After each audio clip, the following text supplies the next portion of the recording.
தந்தை, மகன், தூய ஆவியின் பெயராலே ஆமென். மூவொரு கடவுளுடைய அருளும் ஆசீரும் பாதுகாப்பும் வழி நடத்துதலும் உங்களோடு இருப்பதாக.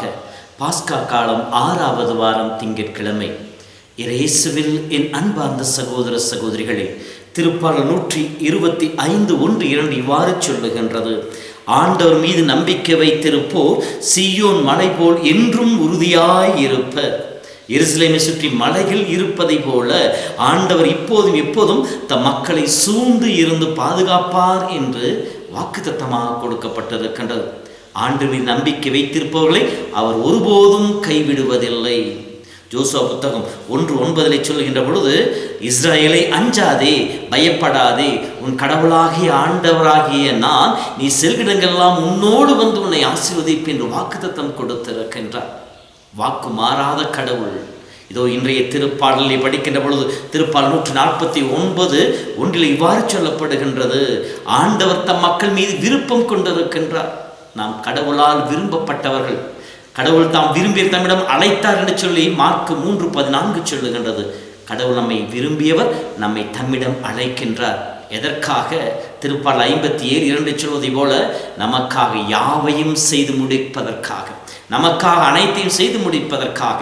இந்த ஆண்டவரை நாம் தேடி வருகின்ற பொழுது திருப்பாடல் 34:10 சொல்வதை போல, சிங்கக்குட்டிகள் பட்டினி கிடக்க நேர்ந்தாலும் ஆண்டவரை தேடுவோருக்கு எதுவுமே குறைவுபடாது என்ற வார்த்தை கேட்ட போல ஆண்டவரை நாம் தேடி நாடி வருகின்ற பொழுது கடவுள் நம் சார்பாக செயல்படுபவராக இருக்கின்றார்.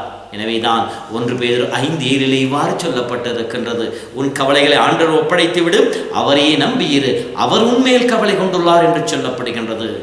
நம் கடவுள் நம்மேல் கவலை கொண்டு நம்மை வழி நடத்துபவராக இருக்கின்றார், நம்மை திடப்படுத்துபவராக இருக்கின்றார், நமக்கு துணை புரிபவராக இருக்கிறார். எனவேதான் நமக்கு துணையாளராக தூய ஆவியை இறைவன் கொடுத்திருக்கின்றார்.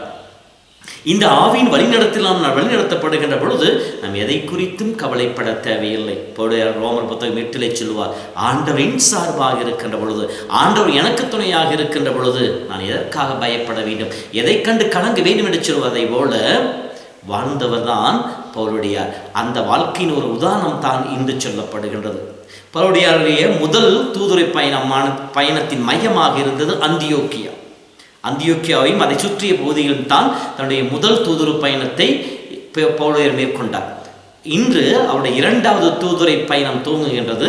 இந்த 2வது தூதுரை பயணத்தின் மையமாக இருந்த நகரம் பிலிப்பி நகரம். இது ஐரோப்பிய கண்டத்தில் இருப்பது. இந்த பிலிப்பி நகரம் தான் முதல் முறையாக ஐரோப்பாவிலே இயேசுவின் நற்செய்தியை ஏற்றுக்கொண்டு அவரை நம்பிய இடமாக இருக்கின்றது. இங்கே பவுலடியாருடைய வழி நடத்துதல் தூய ஆவின் துணையால் நடக்கின்றது. ஆவியானவரை மாசிதோனியாவிற்கு செல்லும்படி காட்சியின் வழியாக காட்சி கொடுக்கின்றார். அதன் வழியாக அங்கே செல்கின்றார். அங்கே இறைவன் நற்செய்தியை பரப்புகின்றார். இப்படி அவர் நற்செய்தியை பரப்ப செல்கின்ற பொழுது ஆண்டவரை நம்பி சென்றார். ஆண்டவர் நம்பி செல்கின்ற பொழுது அங்கே இருந்த பெண்கள் லிதியா என்னுடைய மனதை கடவுள் தொடுகின்றார். பவுலடியாருடைய வார்த்தைக்கு செவிமடுக்க செய்கின்றார். இயேசுவில் நம்பிக்கை வைத்து திருமுழுக்கு பெற வைக்கின்றார். அவர் தங்குவதற்கு ஏற்ற இல்லிடத்தை அந்த பெண்ணின் வழியாக இறைவன் பவுலடியாருக்கு உதவுகின்றார். ஆண்டவரை நம்பி செல்பவருக்கு எதுவுமே குறைபடாது என்று சொன்ன இறைவன் வாக்கு நிறைவேறுகின்றது. அங்கே புறையின பகுதியிலே, ஐரோப்பா கண்டத்திலே, பிலிப்பு நகரிலே அங்கே இருந்த பெண்ணின் வழியாக கடவுள் பவுலடியாருக்கு துணை புரிகின்றார். அன்பு சகோதரமே, நம்முடைய வாழ்விலும் ஒவ்வொரு நாளும் ஆண்டவர் மீது மிக ஆழமான நம்பிக்கையும் பற்றும் கொண்டு வாழ்வோம். இறைவன் கொடுத்த ஒவ்வொரு நாளும் இறைவன் நம்மை கைவிடார் என்ற உறுதியோடு இருப்போம். அவரை தேடி வருவோம், நற்கனவரை சந்திப்போம், அவர் கொடுக்கின்ற பலனோடு தொடர்ந்து நடப்போம். எங்கு சென்றாலும் கடவுள் நம்மோடு இருப்பார். யாக்கோப்புக்கு தொடக்கங்களிலே இறைவன் சொல்வதை போல, நான் உன்னோடு வருவேன், நான் உனக்கு கொடுத்த வாக்குறுதி நிறைவேற்றும் அளவும் நான் உன்னிட்டு விலக மாட்டேன் என்று சொன்னாரே, அந்த வாக்குறுதியின் பிரகாரம் கடவுள் நம்மை விட்டு அகலாமல் ஒவ்வொரு நாளும் தன் சித்தப்படி கடவுள் நம்மை வழி நடத்துவார்.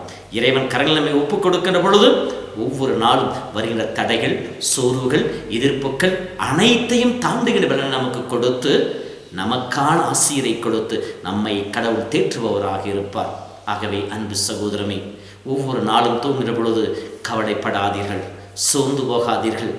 அழைத்தவர் ஆண்டவர், தம் அருகிலே அழைத்தவர் ஆண்டவர், நம்மை அன்பு செய்பவர் ஆண்டவர், நம்மை விருப்பம் கொண்டிருக்கின்றவர் நம்முடைய ஆண்டவர், நம்மை கைவிடாத நம் கடவுள் நம் ஆண்டவர். ஆகவே இயேசு நம்பிக்கை வைத்து அவரோடு இணைந்து வாழ்வோம்.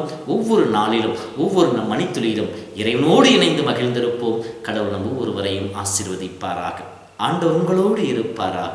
எல்லாம் வல்ல இறைவன் தந்தை, மகன், தூய ஆவி உங்களை உங்கள் குடும்பத்தை நிறைவாய் ஆசீர்வதிப்பாராக. ஆமென்.